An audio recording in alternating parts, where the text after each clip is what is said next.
Siddiq. Naik Nabi ke atas sama Abu Bakar. Ketika sampai di pintu gua, gelap akan masuk. Nabi sudah siap mau melangkah, ditahan Abu Bakar. Jangan masuk ya Rasulullah. Jangan masuk. Kata Rasul, kenapa tak boleh masuk ya Abu Bakar? Kata Nabi, kenapa aku tak kau izinkan masuk ya Abu Bakar? Apa jawab Abu Bakar? Mungkin di dalam ada binatang buas sedang tidur. Mungkin di dalam ada binatang berbisa ya Rasulullah. Kalau aku yang diterkamnya, aku yang digigitnya, mati aku di dalam. Yang sedih hanya anak dan istriku saja. Tapi kalau engkau yang mati ya Rasulullah, semesta alam berduka karena risalah Islam belum sempurna. Biarlah aku yang mati duluan.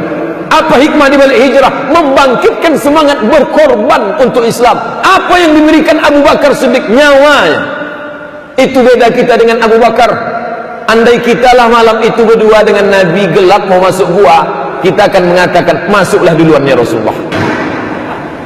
Masuklah duluan ya Rasulullah. Karena kalau engkau masuk, ada 4 malaikat penjaga, Israel, Mikail, Israfil, Jibril. Kalau aku masuk duluan, mati aku diterkam singa. Masuklah duluan ya Rasulullah.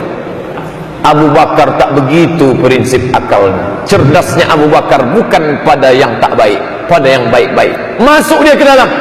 Ketika Abu Bakar Siddiq masuk ke dalam, lalu kemudian tempat itu kotor karena bukan tempat piknik, tempat jalan-jalan manusia, tempat hewan buas, tempat binatang, tempat kelelawar. Lalu kemudian Abu Bakar membersihkan lantai.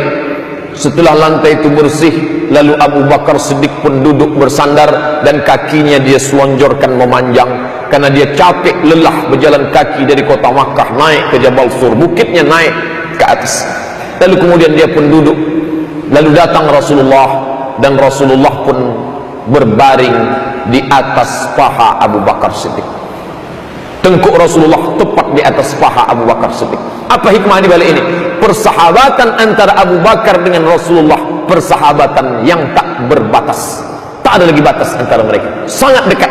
Bagaimana dekatnya Nabi dan Abu Bakar? Sanggup tidur di atas paha Abu Bakar. Saya dengan Pak Herman ini dekat, lumayan, ketua masjid kita. Khutbah Jumat saya datang salaman, tapi untuk tidur di paha beliau belum pernah lagi. Masih ada jarak lagi, masih ada batas. Tapi Nabi dan Abu Bakar tak ada batas. Tidur Nabi, karena capek lelah Nabi pun tertidur. Tak berapa lama Nabi tidur, Nabi pun terjaga, kaget. Apa ini hai Abu Bakar? Menetes air dari atas. Kata Abu Bakar, itu air mataku ya Rasulullah. Kenapa engkau menangis? Kata Abu Bakar, kakiku disengat binatang berbisa. Kenapa tidak engkau gerakkan kakimu? Kata Abu Bakar, aku tak ingin engkau terjaga dari tidurmu ya Rasulullah. Bapak ibu yang pernah digigit lipan disengat kalajengking tahu bagaimana sakitnya. Dapat Abu Bakar menahankan kakinya gemetar, namun untuk menggerakkan dia tak. Hanya satu yang tak dapat ditahan Abu Bakar. Apa yang tak dapat ditahan? Tetesan air mata. Tak dapat dia tahan, menetes jatuh tepat ke pipi Nabi. Nabi pun terjaga. Oleh sebab itu jangan kita cemburu. Jangan kita katakan kenapa Allah itu tak adil. Setiap disebut nama Abu Bakar Siddiq radhiyallahu anhu.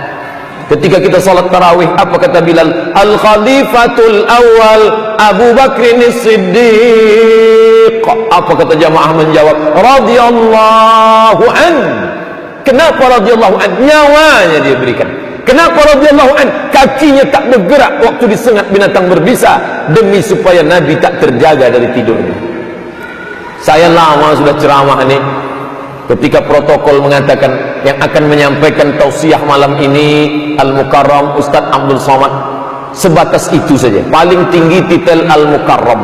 Belum pernah lagi ketika disebut akan menyampaikan tausiah malam ini Al-Mukarram Ustaz Abdul Somad, lalu dijawab jamaah radhiyallahu an. Belum sampai lagi ke tingkat itu Bapak Ibu yang dimuliakan Allah. Belum sampai tingkat radhiyallahu an, Allah meridai dia. Sedangkan kita mengucapkan pada waktu subuh, apa kata kita? Raditu billahi rabba. Aku ridha. engkau jadi Tuhanku, wa bil islami dina, aku ridha Islam agamaku, wa bi Muhammadin nabiyya wa rasulah, aku ridha Muhammad nabi dan rasulku. Apakah Allah sudah ridha? Belum. Kita hanya berusaha mencari ridha Allah. Tapi Abu Bakar Siddiq, Allah Ta'ala menyebut dalam Al-Quran, apa kata Allah? As-sabiqunal awwalun, orang-orang yang dulu masuk Islam, minal muhajirin wal ansar, dari kalangan muhajirin wal ansar, walladzina taba'uhum bi ihsan, dan orang-orang yang mengikuti mereka dengan perbuatan yang baik-baik. Apa kata Allah? Ulaika radhiyallahu anhum wa radu an, mereka itu diridai Allah dan Allah pun ridha kepada mereka. Maka apa kata Nabi? La tasubbu ashabi, jangan kalian caci maki sahabatku. Lau anfaqa ahadukum mithla dhahabin uhudan, andai ada di antara kamu yang bersedekah setinggi bukit Uhud dan emas semuanya, itu tak sampai satu mudnya sedekah sahabatku. Kenapa begitu? Karena mereka bersedekah di zaman yang sangat sulit dan genting. Berapa lama mereka di dalam? Malam Jumat, malam Sabtu, malam Ahad, setengah malam Senin, 3 malam setengah. Dari mana makanan? Jangan bayangkan Nabi berdoa minta dari langit, Allahumma anzil alaina ma'idatan minas sama, ya Allah turunkan makanan dari langit. Dah.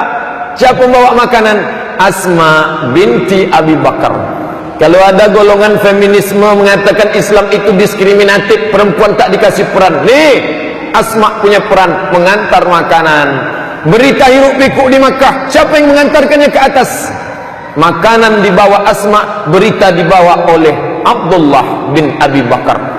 Nabi bersama Ali, bersama Abu Bakar di atas. Ini di bawah bukit, mesti dijaga, satu penjaga, mesti dikawal. Kalau tidak nanti naik musuh ke atas menangkap mati Nabi Muhammad. Tapi kalau satu di bawah kasih kode, kalau ada apa-apa, maka dibuat satu orang menjaga kambing di bawah. Namanya Amir bin Fuhairah.